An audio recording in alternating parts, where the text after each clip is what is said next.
Women of light India சேனலின் நேயர்கள் அனைவருக்கும் இயேசு கிறிஸ்துவின் இனிய நாமத்தில் என் அன்பின் வாழ்த்துக்கள். உங்கள் அனைவரையும் வரவேற்கிறேன். எல்லா கனமும் புகழும் மகிமையும் என்னை சமாதானமும் சந்தோஷமுமாய் வழிநடத்துகின்ற இயேசுக்கே. உலகம் அனைத்திலும் இயேசுக்காக வாழ துடிக்கின்றதான பெண்களுக்கென்றே இந்த யூடியூப் சேனல் அமைக்கப்பட்டுள்ளது.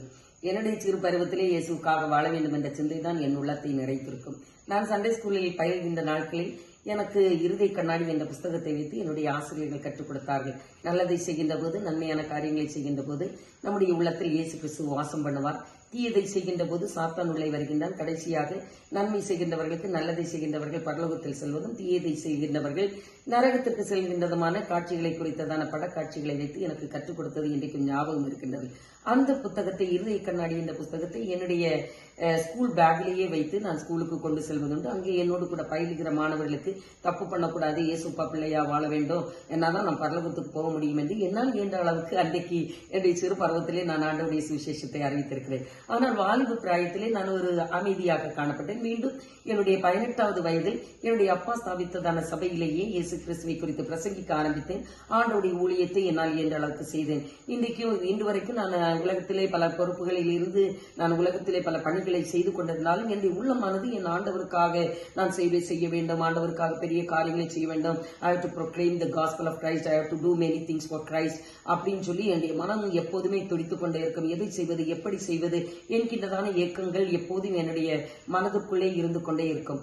இப்படிப்பட்டதான வேதத்தில் சொல்லுகின்ற போது யோவான் சுவிசேஷம் 5ஆம் அதிகாரம் 17ஆம் வசனத்தில் சொல்லப்பட்டிருக்கின்றது. இயேசு கிறிஸ்து சொல்லுகிறார், என் பிதா இதுவரைக்கும் கிரியை செய்து வருகிறார், நானும் கிரியை செய்து வருகிறேன், நானும் கிரியை செய்து கொண்டிருக்கின்றேன். அதை 36ஆம் வசனத்தில் சொல்லுகின்ற போது, என் பிதா எனக்கு கற்பித்ததும் நான் செய்து வருகிறதுமான கிரியைகளே பிதா என்னை அனுப்பினார் என்பதற்கு சாட்சியாயிருக்கிறது. என்னுடைய மனதின் ஆதங்கமும் வாஞ்சையும் ஆண்டவர் நாம் செய்கின்ற ஊழியத்திலே கிரியை செய்ய வேண்டும். மார்க்கு சுவிசேஷம் 16ஆம் அதிகாரம் 20ஆம் வசனத்தில் அவர்கள் உலகமெங்கும் போய் சுவிசேஷத்தை பிரசங்கித்தார்கள், கர்த்தர் அவர்களுடனே கூட இருந்து கிரியை நடப்பித்து அநேகம் அடையாளங்களினால் வசனத்தை உறுதிப்படுத்தினார் என்று சொல்லப்பட்டிருக்கிறது. இந்த வார்த்தைகள் தான் என்னை எப்போதும் ஏவிக்கொண்டே இருக்கும். இடத்தில் பேசினது போல இருக்கும். கர்த்தர் கிரியை செய்கிற ஊழியத்தை நாம் செய்ய வேண்டும். எந்த காரியத்தை செய்தாலும் ஆண்டவர் கிரியை நடப்பிக்க வேண்டும், அவருடைய மகிமை வெளிப்பட வேண்டும். வல்லமையான ஊழியத்தை கர்த்தர்கண்டு நாம் செய்ய வேண்டும். அநேக ஆத்துமாக்களை நாம் ஆதாயப்படுத்த வேண்டும். இப்படிப்பட்ட சிந்தை என்னுடைய உள்ளத்திற்குள் இருந்து கொண்டே இருக்கும்.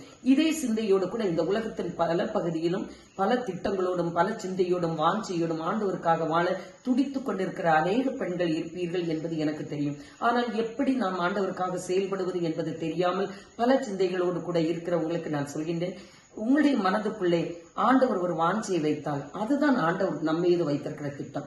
அந்த திட்டத்தை இந்த உலகத்திலே நாம் இருக்கின்ற போது அதை நிறைவேற்றியே ஆக வேண்டும். அதற்காக அந்த திட்டங்கள், ஏக்கங்கள், உங்களுடைய ஆவல்கள், தரிசனங்கள் இவை அனைத்தையும் இந்த யூடியூப் சேனலிலே நீங்கள் பகிர்ந்து கொள்ளலாம். இதற்காக நான் ஒரு பெரியவளாக தான் இருக்கணும், படித்திருக்க வேண்டும், பட்டம் இருக்க வேண்டும் என்றெல்லாம் நினைக்க வேண்டிய அவசியம் இல்லை. நாம் ஆண்டவரோடு நெருங்கின உறவு, ஜபிப்பதும் வேத வசனங்களை தியானிப்பதும், கர்த்தரோடு நாம் ஒரு நெருங்கின உறவு இருக்கும் என்றால், வாஞ்சியும் தரிசனம் இருக்கும் என்றால் நிச்சயமா நம் ஆண்டவருக்காக பெரிய காரியங்களை செய்ய முடியும். ஒரு தெபோராளாகத்தான் இருக்க வேண்டும் என்று இல்லை. கானானிய படையின் தலைவர் சிசராவை முறியடிப்பதற்கு கர்த்தர் சாதாரணமாக கூடாரத்தில் வாசம் பண்ணினதான ஒரு யாதிரைத்தான் தெரிந்து கொண்டார். எனவே ஆண்டவர் he chose the weak to defeat the mighty. அதனால் ஒரு சாத்தானை நாம் இன்றைக்கு முறியடிப்பதற்கு ஒரு சாதாரணமானவர்களை, பலவீனங்களை கர்த்தர் தெரிந்தெடுக்கிறார். பலவான்களை முறியடிப்பதற்கு, சாத்தானை முறியடிக்கும்படியா இந்த உலகத்திலே பலவீனமான நம்மை ஆண்டவர் தெரிந்தெடுத்திருக்கிறார் என்கிற விசுவாசம் நமக்கு வேண்டும். எனவே சோர்ந்து போகாமல் நாம் சேர்ந்து செயல்படுவோம். இந்த நாட்களில் இந்த யூடியூப் சேனல்ல நான் அநேக ஆலோசனைகள், அனுதின வார்த்தை, செய்திகள் என்று பல காரியங்களை நான் அப்லோட் பண்ணுவதாயிருக்கும்.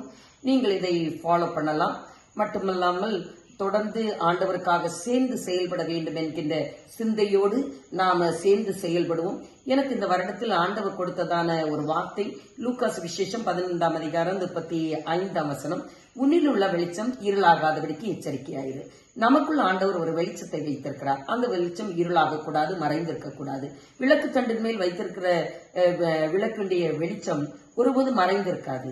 பட்டணத்தின் மேல் இருக்கிறதான மலையின் மேல் இருக்கிறதான பட்டணம் ஒருபோதும் மறைந்திருக்க மாட்டாது. நாம் இன்றைக்கு மறைந்திருக்க வேண்டியவர்கள் அல்ல. ஆண்டவருக்கு நாம் பிரகாசிக்க வேண்டும், எழும்ப வேண்டும். எனவே அந்த சிந்தையோடு வெளிச்சத்தை உலகத்தில் கொடுக்க நாம் இருளாகாதபடிக்கு ஆண்டவர் நமக்குள் வைத்திருக்கிற வெளிச்சத்தை உலகத்துக்கு கொடுக்க தீர்மானித்திருக்கிறபடியே அந்த தரிசனத்தின்படியே எழும்புவோம்.